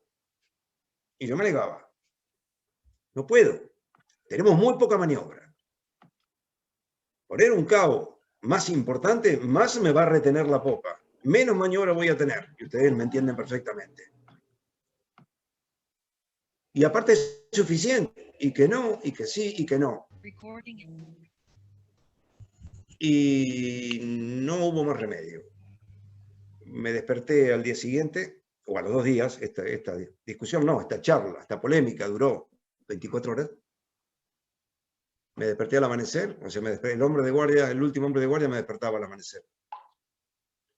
Y así como estaba con un calzoncillo, salí de la caseta en 4 patas, y así en 4 patas como iba, le digo a Horacio, que estaba de guardia, y Horacio, guardavida de la Cruz Roja, guardavida internacional, instructor de guardavida, con un instinto de guardavida, le digo, no se te ocurra tirarte a buscarme porque no me pasa nada. ¿Qué me querés decir? Que me tiro. ¿Cómo? Y me tiré. Lo más lejos que pude por la banda. Y volví desesperadamente al cabo. Y me tomé a 15 metros de la balsa. Y Horacio que me recogía, y yo que trataba de acercarme, él había pegado el grito, hombre al agua, habían salido todos los otros dormidos. ¿Qué pasa? ¿Qué pasa? ¿Qué pasa? Y me ayudan a subir. ¿Qué te pasó? ¿Te caíste? No, no me caí, me tiré. ¿Cómo te tiraste? Así. Y me tiré de nuevo lo más lejos posible. Volví y le dije, bueno, se acabó el tema, ¿no? Agarré 10 metros, 15 metros, sobran 60, 70 metros, 50 metros de cuerda. Y se acabó el tema. Y no me considero ni nada particular por haberlo hecho. No podía hacer otra cosa. El planteo que tenía era muy firme de parte de ellos de poner más cuerda, y mi negativa estaba justificada. Y yo no podía decirle al vasco, el mejor nadador, vasco, tirate a ver si la cuerda alcanza. Hay que ser un hijo de mil, no sé qué, para mandar uno de los tuyos a ver si el cabo de vida sirve o no sirve, porque vida o muerte. No había opción. Y agradezco haber cumplido con mi obligación. Tenía que hacerlo. Obviamente me sentí muy bien después de hacerlo. Y todos estuvimos más tranquilos porque se acabó la polémica, alcanzaba la cuerda.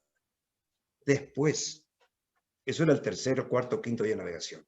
Después, salvo el chango que no sabía nadar y Daniel, que no tenía tanta confianza en el agua, los otros 3 estábamos en el agua todos los días. Nos tiramos ya por juego y volvíamos por la cuerda. Era parte del juego. Hay una foto muy linda por ahí dando vuelta. Me encantaba irme a la punta de la cuerda, con la cámara colgando acá. Ya existían las cámaras a prueba de agua. Y tomar la balsa asomando el mástil atrás de una ola, allá a 70 metros. Me encantaba. Me fui una vez, le tiré todo el rollo, esperaban con distintas olas, esperando, pero la foto la iba a ver a la vuelta. ¿Salió o no salió? ¿Salió bien o no salió bien? No era digital. Cuando revelemos las diapositivas a la vuelta la vamos a ver. Y si no salió, entonces la semana siguiente me fui de nuevo a la punta del cabo y le tiré otro rollo más. Y no está, no te la mandé, Eduardo, no está ahí la foto, pero cuando la vean en el libro es una foto muy significativa. Muy significativa. Antes de seguir, okay, me preguntaban, ¿por qué salieron cuando salieron? ¿Por qué esa fecha? ¿Hiciste algún cálculo? Porque habitualmente se cruza en octubre, se cruza en noviembre. No. Fundamentalmente, lo que había que evitar era el periodo de huracanes en el Caribe. El periodo de huracanes en el Caribe, vos sabés que lo tenés desde junio a noviembre. Pero también sabemos que los huracanes se forman allá por los 8, 10 grados, pero producen un efecto arriba de los 15 o los 18. Yo tenía que mantenerme ahí abajo, y suponía que me iba a mantener ahí abajo. Pero buscábamos evitar eso. Después, si vos ves las pilot charts de todo el año, no hay grandes variaciones en cuanto a la dirección y la intensidad, tanto del viento como de la corriente. Los vientos eran normalmente entre 20, voy a hablar en kilómetros, entre 20 y 30 kilómetros de velocidad el viento. Dirección, venían del este-noreste, los alisios. Y la corriente, 0.4 de nudo, 0.7 en alguna parte, pero no hay grandes variaciones a lo largo del año. creo que estuvo bien la época. Salimos un poco más tarde de lo previsto, llegamos en julio, ya era época de huracanes, pero estábamos en una latitud baja. De modo que no tuvimos problema. Bueno, seguimos. Seguimos navegando. Dale. Esto es la regata Colón 92, ¿no? Aquí lo conocí a Héctor Tebaldi, que está por ahí. Aparece Héctor. Héctor era el segundo de la fragata Libertad. La regata Colón 92 se conmemoraban 500 años del viaje de Colón. Salieron de Génova, fueron a Cádiz, Canarias, Puerto Rico, Nueva York. Bueno, nosotros íbamos a hacer la etapa de Cádiz, Canarias, Puerto Rico. Este era el capitán Veneno, de Hernán Bello, que me invitó para ir como segundo, dada mi experiencia en el cruce de esa ruta. Si bien para ir a Puerto Rico había que arribar un poco más arriba, bastante más arriba. Fue una experiencia fantástica. El barco fue a Barcelona, de Barcelona lo llevamos a Cádiz, casi no llegamos a la largada. Hicimos el Mediterráneo sin viento, a motor. Sin viento, no llegamos. Después de un año de preparativo no llegábamos a la largada. Llegábamos, nos anotamos, largamos. Salimos de Cádiz, ya ahí supimos que la fragata Libertad era la madrina de todos los barcos argentinos. Había más de 20 barcos argentinos. Era la segunda flota más numerosa de la regata. 180 y pico de barcos. Había como 30 grandes veleros. La Libertad, la Elcano, la Sedov, la Miranda, la Vespucio. Era una maravilla ver los grandes veleros y 130 pequeños barcos. Este era un barco de 12 metros. Y ahí Héctor Tebaldi y el comandante cobijando, protegiendo, asistiendo a todos los barcos argentinos. Con un repuesto, con la máquina de coser velas, con provisiones, con lo que hiciera falta. Me sentí muy bien, muy bien. Y desde entonces me siento tan amigo de Héctor. Sí, no salimos de Cádiz, salimos con la anterior, salimos de Cádiz a Canarias, 710 millas, con mucho viento, y la primera noche metimos la botavara en el agua y se partió como una pajita de Coca-Cola. Y me acuerdo Hernán Bello en ese momento como un capitanazo. Casi nos damos vuelta, por supuesto. ¿Y qué hacemos? ¿Y qué hacemos? ¿Qué hace Capitán Veneno? Navega, carajo. Le mandó una contraescota a la botavara y le enderezó de prepo hasta que llegó hasta Lobenque. Y con escota y contraescota decía, y ahora cuarta a fondo hasta Canarias. Llegamos cuarto a Canarias, pero al borde de darnos vuelta en cada minuto. Una cosa de loco. Y en Canarias reparamos la botavara y cruzamos en 17 días a Puerto Rico, sin viento. Los grandes veleros se quedaron atrás por falta de viento, obviamente. Y ahí terminaba nuestra experiencia. O sea, volví a cruzar el Atlántico, una experiencia diferente. En regata, que no es lo mío. Lo mío es la travesía, lo mío es la exploración. Estoy feliz de haberlo hecho, pero no siento la regata. El estrés de la regata no me hace feliz. No me hace feliz. Pero bueno, una muy buena experiencia. En ese entonces, del Capitán Veneno, a mí me tentaba la idea de no hacer la ruta que todos iban a hacer, que era bastante directo de Canarias a Puerto Rico, sino me interesaba la idea de aprovechar las corrientes y el viento más abajo, las que yo había usado, y avanzar bastante más abajo, en los 11, 12 grados, para después subir de travesa a Puerto Rico. Pero era una idea que no fue aprobada, de modo que hicimos la ruta más convencional. Eso es lo que recuerdo del Capitán Veneno. Bueno, acá cruzaste Se cordillera. me acaba ¿no? de ocurrir algo que quería preguntarte. Dale. Perdóname, pero me vino a la mente esto. Vos hablabas que de África podían llegar en la antigüedad podían llegar a América, ¿no es cierto? Ahora, Sí. un americano, uno que viviera ahí en el Golfo de México, ¿podía con una balsa ir a África?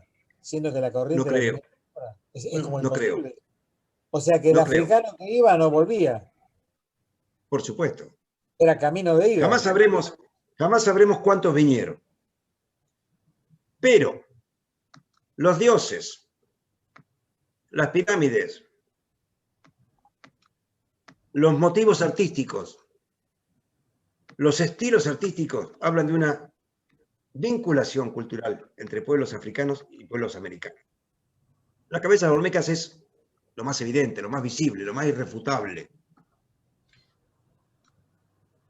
Yo no sé cuántos africanos vinieron. Solo sé que si navegaban la costa noroeste de África con corrientes de mareas, no te olvides que desde África se ve el Teide, se ve Canarias. Salimos de Canarias porque Canarias es África, por más que sean políticamente españolas, son geográficamente, orográficamente africanas. Y están a la vista. Si el africano veía esas islas, seguramente intentó ir a ellas. Y pasan los años, y pasan las décadas, y pasan los siglos, y pasan los milenios. Seguro que intentaron ir. Y además, si por cualquier razón voluntaria o involuntaria, voluntaria, no te olvides que todas las civilizaciones, muchas, adoraron al sol. ¿A dónde va el sol todos los días? ¿Cuántas civilizaciones sabemos que iban en dirección a la puesta de sol a ver a dónde iba por las noches? No estoy bromeando, esto es cierto. Sea por una razón religiosa, sea voluntaria o involuntaria, si se alejaron de la costa de África, si los tomó el sistema de corrientes y vientos de la corriente de las Canarias y los vientos alisios, su destino era irremediablemente América. Yo no sé si partían 20 y llegaban 2, no sé si eran cientos de balsas, si ocurrió 500 veces, no lo sé. Sabemos que 15 hombres africanos llegaron a América 3.000 años antes que Colón, antes que el europeo. Ese dato es irrefutable. Y Atlántida demostró la factibilidad de que lo hubieran hecho en aquel tipo de embarcación que tenían, que me decían que era incapaz de cruzar. Hasta ahí llegué. Yo, Alfredo, hasta ahí llegué. Ahora le toca a la ciencia, con este dato, continuar investigando. ¿Qué es lo que están haciendo?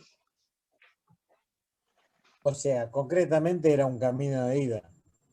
Sin duda. Retorno. Sin duda. Sin duda. Vos fijate que los mismos europeos, 3.000 años después, con barcos de poca maniobra, pero ya hablamos de varios palos, varias velas, timón, etcétera, y un casco en B, fíjate que el regreso no era por esa latitud, sino más arriba, donde cambian las condiciones, donde se facilitan las condiciones. Todo esto era desconocido en aquel entonces. Bueno, ¿pasamos la cordillera y nos vamos al Mar de las Antillas o querés agregarnos algo de esto? No. Yo lo que ustedes quieran. Lo que ustedes ¿Con quieran. qué se alimentaban? Buena pregunta. La comida era moderna. Nosotros fuimos a bordo como testigos de que la balsa cruzaba. Yo no era africano, no quería parecerme a los africanos, no quería demostrar que era un rústico africano que podía sobrevivir con nada o poco, y tampoco quería que me pasara lo que a ellos, que seguramente perdían gente durante la travesía. Seguramente. De modo que, convencido de que no afectaba la legitimidad de la demostración, que yo comiese lo más moderno que pudiere, llevé lo mismo que llevo hoy a un campamento. Cociné con gas, llevaba enlatados, llevaba fideos, llevaba verduras, llevaba frutas, llevaba pastas, claro, leche en polvo, y comía lo mismo que en cualquier otro campamento.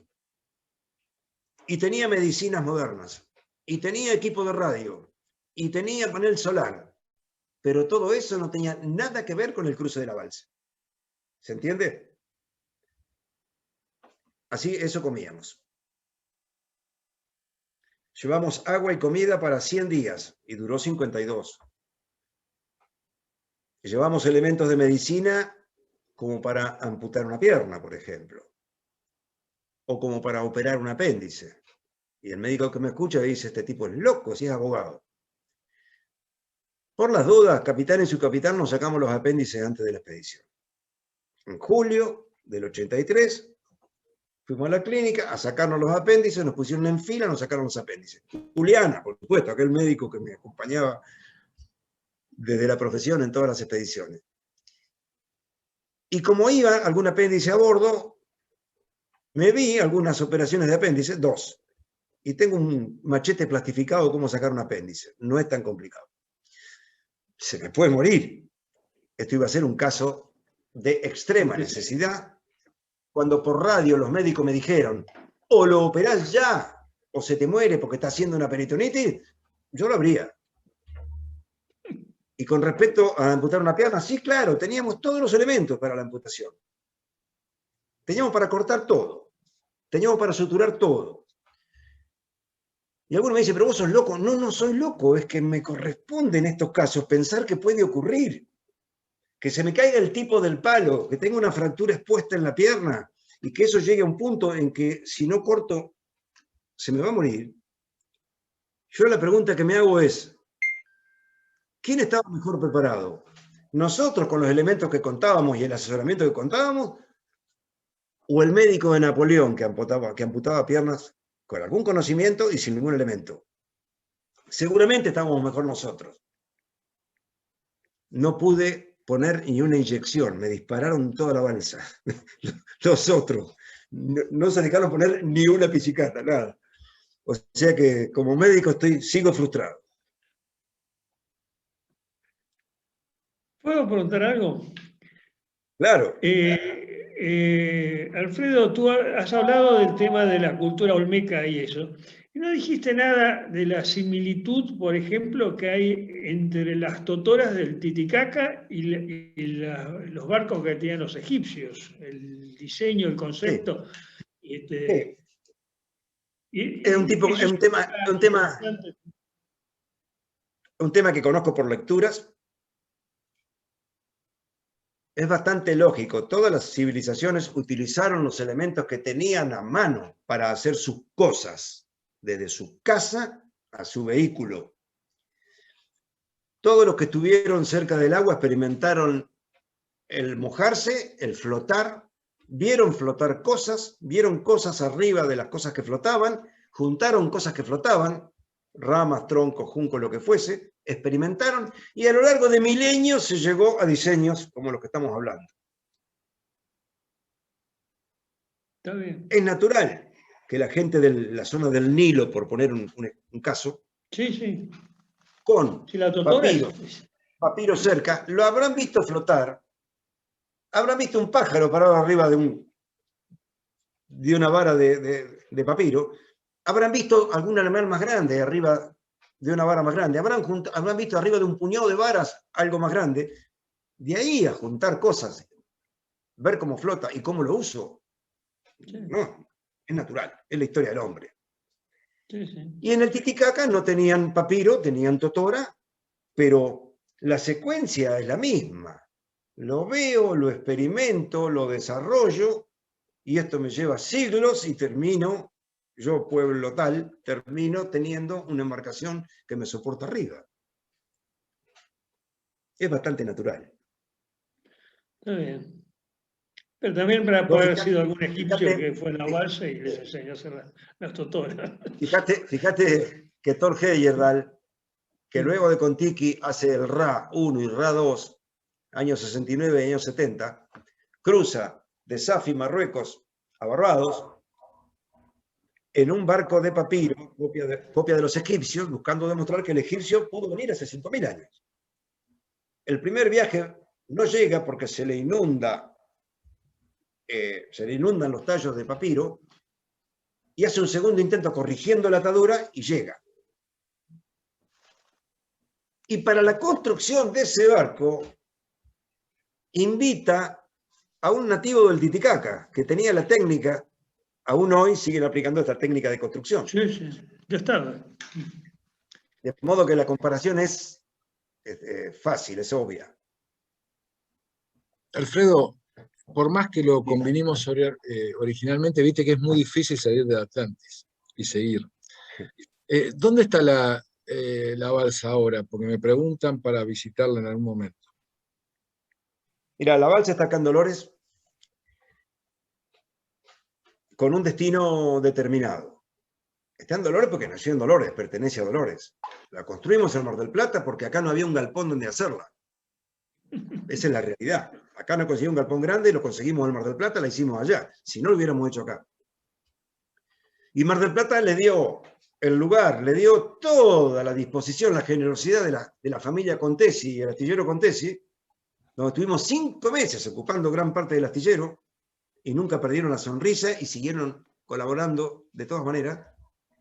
Y le dio 2 tripulantes a la balsa. Por eso que la balsa se la vincula tanto con Mar del Plata. Fue construida en Mar del Plata y tiene 2 tripulantes de Mar del Plata. Entonces la balsa como destino final hoy debería ser o Dolores o Mar del Plata. Pero con más razón Dolores, donde fue concebida y donde fue elaborado el proyecto desde aquí, absolutamente. Los 4 años previos ocurrieron desde Dolores, los que hicieron la balsa. Y junto con los demás elementos de las distintas 30 expediciones en 5 continentes, todo ese patrimonio cultural de CADEI, que es la agrupación nuestra, la asociación nuestra, que tiene domicilio acá en Dolores, es el acervo cultural con el cual queremos iniciar el Museo de la Exploración, que no existe en el mundo. Existe un museo marítimo, un museo oceanográfico, un museo de la montaña, un museo del aire y del espacio. No existe un museo de la exploración que rescate el espíritu de los pioneros que descubrieron el mundo geográfico. Las cumbres, los ríos, los mares, los continentes, las islas. Que tenga la Biblioteca Universal de las Exploraciones, que no existe. Este proyecto lo echamos a andar. Está aprobado a nivel municipal, aprobado a nivel provincial, aprobado a nivel nacional por varios ministerios, y estamos esperando un mejor momento económico para que haya dinero para hacerlo. Y la balsa será el emblemático elemento fundacional de ese museo, Sí. que estará abierto a lo que cada uno de ustedes tenga para aportar. Hay gente de la Armada pensando, ¿qué tiene la Armada de los pioneros antárticos que pudiera estar en ese destino? Fuerza Aérea tiene gente pensando eso. Prefectura tiene gente pensando eso. No digo la fuerza, pero sí tengo gente conocida, amiga, que entienden justificado que determinados elementos estén en un lugar como este. Y Dolores, cuidado, es muy buen lugar para un museo. Está en el eje turístico más importante del país y pasan por Dolores 18 millones de personas por año. Y no de manera estacional, ahora es un tema de todos los fines de semana. Entonces es un buen lugar. En el 2009 estuvo a punto de hacerse, la provincia le imputó los fondos, la provincia lo licitó, ganó una empresa y no se pudo concretar por un cuestionamiento ambientalista que resultó injustificado. Cuando un fallo judicial dijo no hay impacto ambiental, hágase el museo, ya no estaba la partida. Y desde 2009 hasta ahora no hemos logrado encontrarnos con una partida. Pero el proyecto está vivo y estamos trabajando en él.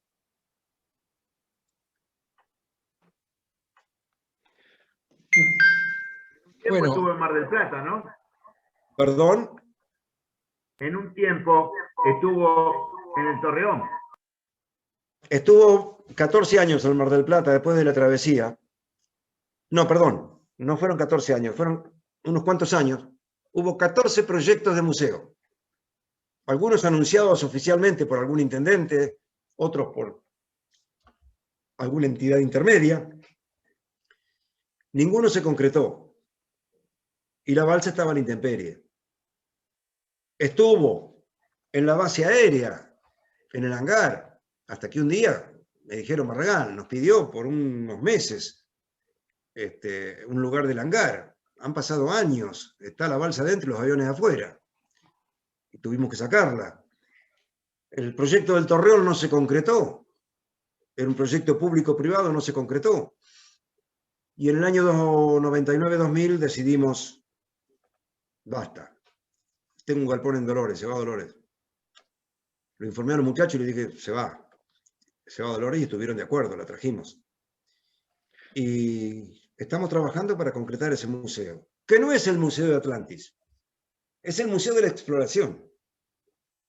Queremos rescatar el espíritu del atrevimiento, de la imaginación, de la determinación, de la laboriosidad, de la perseverancia, de la planificación, valores que en este momento nuestro país adolece de ellos. Entonces creemos que un museo no es para mostrar cosas viejas, sino para decir algo, para enseñar algo. Entonces todas estas, imagínate vos el ejemplo de Shackleton, o el ejemplo de Amundsen, o de nuestros pioneros antárticos. El ejemplo de esa gente enseña más que cuántos libros. Todo el mundo dice, qué bárbaro este tipo. Bueno, te vamos a contar que estos tipos alcanzaban las cosas porque estaban munidos de determinadas herramientas, de estos valores, de estos principios, de estas ideas. Y que vale la pena pelarse el lomo, y que vale la pena perseverar, y que se puede planificar porque la vida no termina mañana. Y se puede planificar a 5 y a 10 años. Y trabajar 5 y 10 años sin ver la luz del final del camino, confiando que hoy no la ves, mañana tampoco, el año que viene tampoco, pero no dudes, seguí, que te aseguro que tu esfuerzo va a tener una respuesta, un premio. Yo creo en eso. Y todo lo que hacemos en el grupo de CADEI, todo el grupo de CADEI tiene estas características. Creemos en la planificación, creemos en la perseverancia, perseguimos por años nuestros objetivos, y cada expedición grande nos llevó años. Que no se podía, que era imposible, que era imposible, que era imposible, hasta que ¡plac!, salió la luz. Ojalá podamos transmitir este espíritu en el lenguaje del museo. Alfredo, quería hacerte una pregunta que está dentro de las planificaciones que hiciste, que fue el cruce en los kayaks, que eso también tiene su épica. ¿No querrías contar algo Una de cómo expedición, fue esa? es una expedición que en muchos aspectos es mucho más grande que Atlantis. Mucho más grande que Atlantis. Ahí tenías una foto que me gustaría que pongas nuevamente, la foto de este mapa, del Mar de las Antillas. Habíamos hecho Atlantis en el 84, Aconcagua 85, 88, 90, 91 y otras entre medio. Y un día vuelvo a leer algo que había leído alguna vez.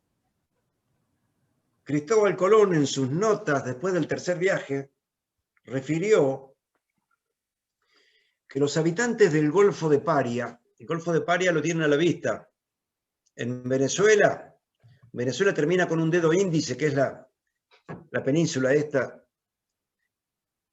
y enfrente está Trinidad. Entre Venezuela y Trinidad está el Golfo de Paria. Los caribes, que eran oriundos del Orinoco y habían llegado al Golfo de Paria, afirmó Colón que habrían navegado Tobago, Grenada, etcétera, las Antillas hacia el norte, hasta la primera Antilla Mayor, hasta Puerto Rico.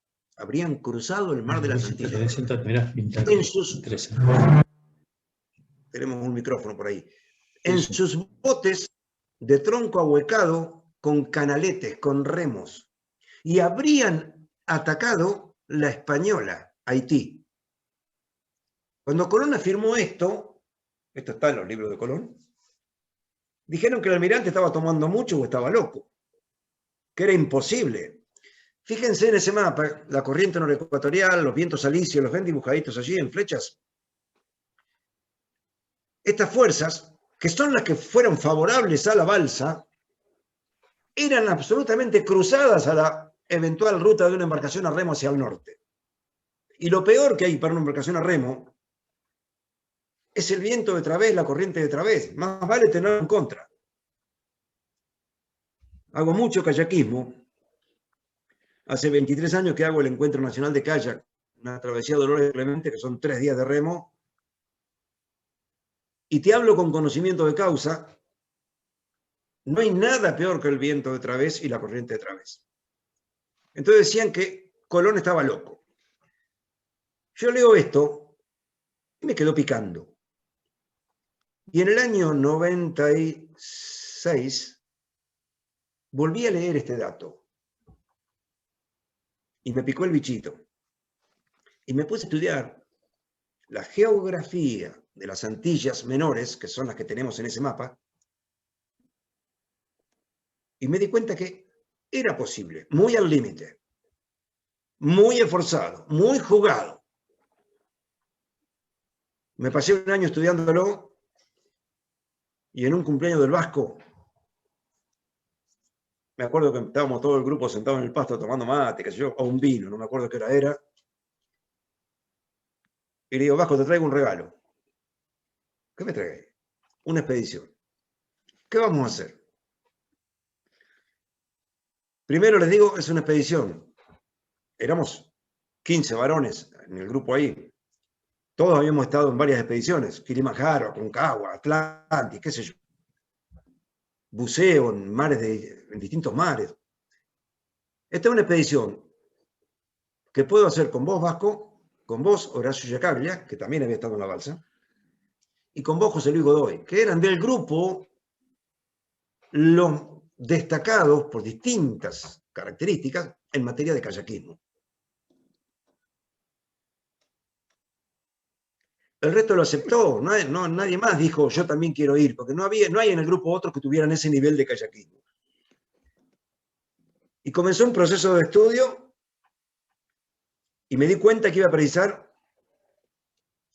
auspicios muy importantes. Yo iba a llegar a más de 20 islas pertenecientes a 12 países. Iba a llegar de día, de noche, sin aduanas, sin migraciones, me iban a encontrar adentro del país comprando bananas. ¿Y usted quién es? ¿Y cómo entró? ¿Y pasaporte? Todo mal. Entonces me apoyé en prefectura, en la Secretaría de Relaciones Internacionales. Allí estaba Eduardo Argerich, que alguno de ustedes conocerá. Me apoyé en asuntos culturales de Cancillería. Me apoyé en el Comité Olímpico Argentino, que me ha acompañado en muchas expediciones, me ha acompañado institucionalmente en muchas expediciones, y me acompañé en el Rotary Club, porque donde no hay ni prefectura, ni Comité Olímpico, hay un Rotary Club. Las 4 instituciones nos dieron el auspicio. De la mano de Cancillería conseguí el auspicio de la Embajada de Alfredo, tenemos muchos miembros de la flota Delta del Rotary Club escuchando esta charla. Bueno, me alegro mucho. Digo, perdón, Alfredo, pues tenemos un tirano que nos maltrata, que es el reloj. Van a ser las 9 de la noche. Este relato es fantástico. Te comprometemos que hagamos otra tertulia de estas y donde detalles toda esta expedición del Mar de las Antillas, que también es otra épica que merece ser contada. Con mucho gusto. Y me parece muy atinado. Muy atinado. Y vamos poniendo fin a esta reunión. Les recuerdo que el próximo 17 de junio el amigo Javier Valladares nos va a ilustrar sobre el canal Magdalena y la hidrovía. Ya van a recibir la información. Después queremos a los nombrados que son acreedores de la medalla de la asociación, que se comuniquen con nosotros para llegar a la entrega de las mismas. Y bueno, yo agradecer, y los socios de la asociación, agradecer a los demás miembros de la comisión directiva que trabajan en esto, especialmente a Eduardo querido, que sos una máquina natopadora. Y llega el momento del brindis final. ¿Tienen listas las copas? Claro. A agarrarlas, vamos. Antes de sentarme la tenía acá, pero no la toqué todavía. Aquí está preparado. Bueno, y nuestro brindis siempre es por los amigos que ya no están, por los amigos que están y no nos acompañaron,